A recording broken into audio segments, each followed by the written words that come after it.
महर्षि मनु ने कभी भी जातिवाद नहीं चलाया। ध्यान रखना, अखिलेश यादव बोल रहे थे कि इस देश में एक मनु नाम का बाबा हुआ, उसने लोगों को आपस में लड़ाने के लिए और जातिवाद का जहर घोल दिया।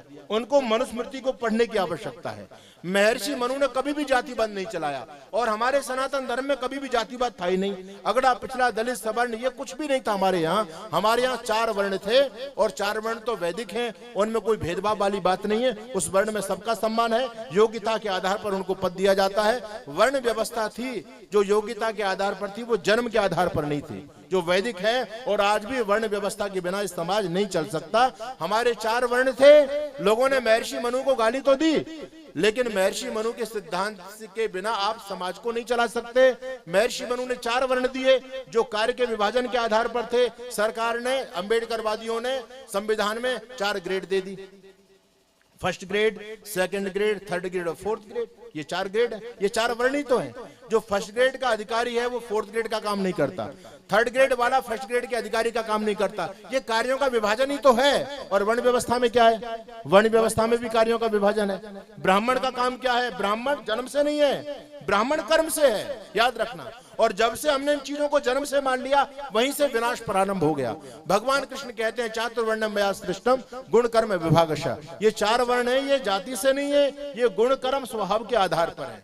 क्षत्रिय अपनी जाति से नहीं है, क्षत्रिय अपने व्यवहार के आधार पर है, अपने कर्म के आधार पर है। ये वैदिक वर्ण व्यवस्था है, इसमें कोई पक्षपात किसी के साथ में नहीं है। वेद का मंत्र आता है ब्राह्मणो वस्य मुखमासीत् बाहुराजन्य कृत उरु तदस्य यद वैश्य पदभ्याम शूद्रो हो जाएता। ये 4 वर्ण व्यवस्था का विधान देता है हमारे वेद भगवान। और ये कहते हैं 4 वर्णों का क्या स्थान है समाज के अंदर, तो उपमा दे करके बताया गया, उपमा दे करके। हालांकि बहुत सारे वेद भाष्यकार इस मंत्र का अनर्थ कर बैठे, उन्होंने अनर्गल अर्थ किया है। ब्राह्मणो वस्य मुखमासीत् बाहुराजन्य कृता। ब्राह्मणो अस्य यानी परमेश्वरस्य, मुखमासीत् कहते हैं ब्राह्मण भगवान का मुख है और क्षत्रिय भगवान की भुजाएं हैं, वैश्य भगवान का पेट है और शूद्र भगवान के पैर हैं।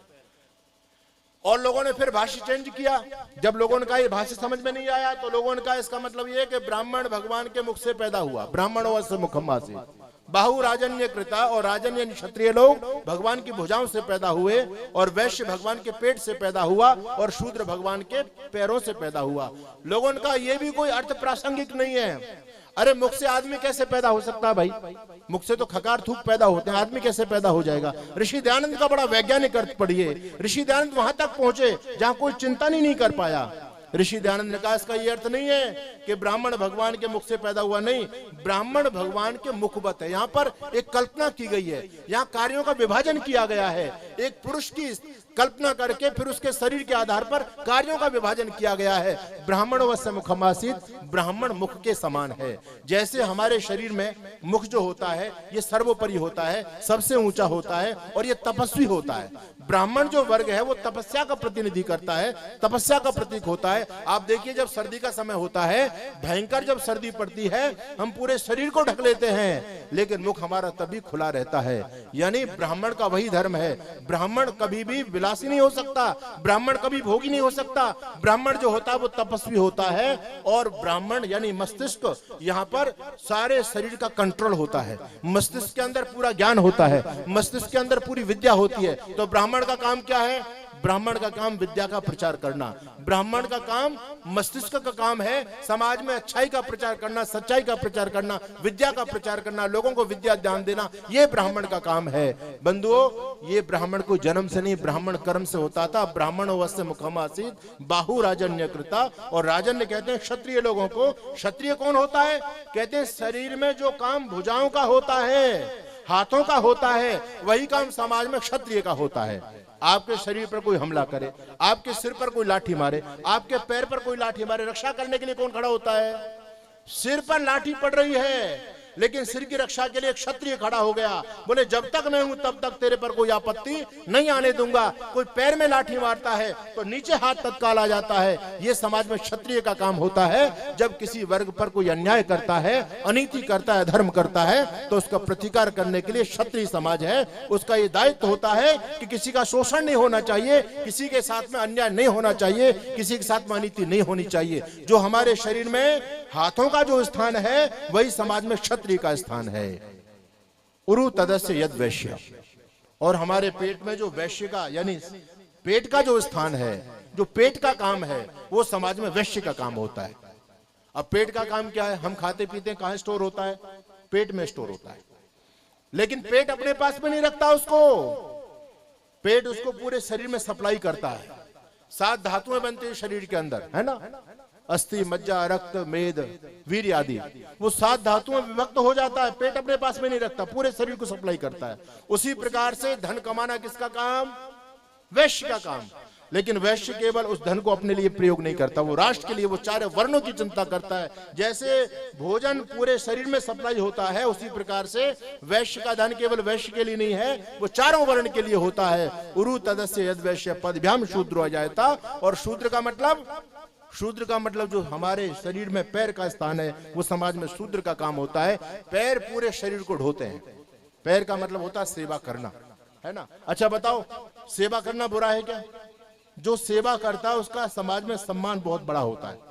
आप जब हम जब आते हैं, आप अभिवादन करते हैं, आप हाथ छूते हो, मस्तक छूते हो, पेट छूते हो या पैर छूते हो? पैर छूते हैं। क्यों? क्योंकि पैर सेवा का काम करता है। सेवा करने वाला कभी निंदनीय नहीं होता, सेवा करने वाला कभी अछूत नहीं हो सकता, सेवा करने वाला महान है। और जो पैर में जो सेवा करता है शरीर की, उसको हम सिर से लगाते हैं। बंधुओं, ये समाज में शूद्र का स्थान था। शूद्र जन्म से नहीं है, शूद्र का मतलब अस्पृश्य नहीं, शूद्र का मतलब अछूत नहीं, शूद्र का मतलब जो अपने दिमाग से पढ़ाने का काम नहीं कर सकते, जिसने विद्या अर्जित नहीं की। और लड़ाई भी हर एक के बस की बात नहीं है। लड़ाई देख करके बहुत से लोगों के तो पसीने छूट जाते हैं। कोई कोई होता है मर्द व्यक्ति जो मैदान में जाकर के ताल ठोक देता है। तो लड़ना भी हर एक के बस की बात नहीं है, पढ़ाना हर एक के बस की बात नहीं है, और व्यापार करना भी हर एक के बस की बात नहीं है। अरे सबकी बात होती तो हर एक व्यक्ति अंबानी बन जाता आज, लेकिन हर एक में वो सामर्थ्य नहीं है। तो फिर जो व्यक्ति व्यापार नहीं कर सकता, जो पढ़ा नहीं सकता, जो रक्षा का काम नहीं कर सकता, वो क्या करे? अरे भाई, जो रक्षा कर रहा है, जो व्यापार कर रहा है, इनकी सेवा कर सकता है। तो यही समाज में वर्ण व्यवस्था थी, ये महर्षि मनु की वर्ण व्यवस्था। और सुनो, आज भीम अम्बेडकरवादी कितने भी महर्षि मनु को गाली दें, मनुवाद मुर्दाबाद, मनुवाद मुर्दाबाद चिल्ला रहे लोग, लेकिन मैं कहता हूं वो मनु की हिम्मत है। मनु तुमको सम्मान देता है। तुम कितने भी भीमराव अंबेडकर के गीत गा लो, अंबेडकर ने तो हमेशा दलितों को दलित बना करके रखता। अंबेडकर का संविधान, जो जाटव है वो जन्म से जाटव परिवार में पैदा हुआ, मरते समय तक जाटव ही रहेगा। ये अंबेडकर का संविधान है। लेकिन मनु का संविधान क्या कहता है? मनु का संविधान कहता है ब्राह्मणों क्षत्रियता मेति। ब्राह्मण जो है वो क्षत्रिय बन सकता है, एक शूद्र ब्राह्मण बन सकता है। और हमारे आर्य समाज के गुरुकुलों के अंदर हम कभी भी कास्ट नहीं जानते। हमारे गुरुकुलों में आज भी जाटवों के लड़के पढ़ते हैं, हरिजनों के लड़के पढ़ते हैं। वो जाट बनकर के आते हैं, हरिजन बनकर के आते हैं, जाटव बनकर के आते हैं, और हम उनको ब्राह्मण बना करके समाज में भेज देते हैं। ये काम है मनु का। हम कट्टर मनुवादी हैं, और हमने जो मनु की व्यवस्था को समाज में लागू किया, तो मनु की व्यवस्था में कोई भेदभाव नहीं है। एक बार लोगों को मनु को गाली देने से पहले मनु को समझना चाहिए, मनुस्मृति को पढ़ना चाहिए, बेकार का विरोध नहीं करना चाहिए। तो राष्ट्रद्रोही जो शक्तियां इस भारत को तोड़ना चाहती हैं बंधुओं, आर्य समाज ने उस पर काम किया।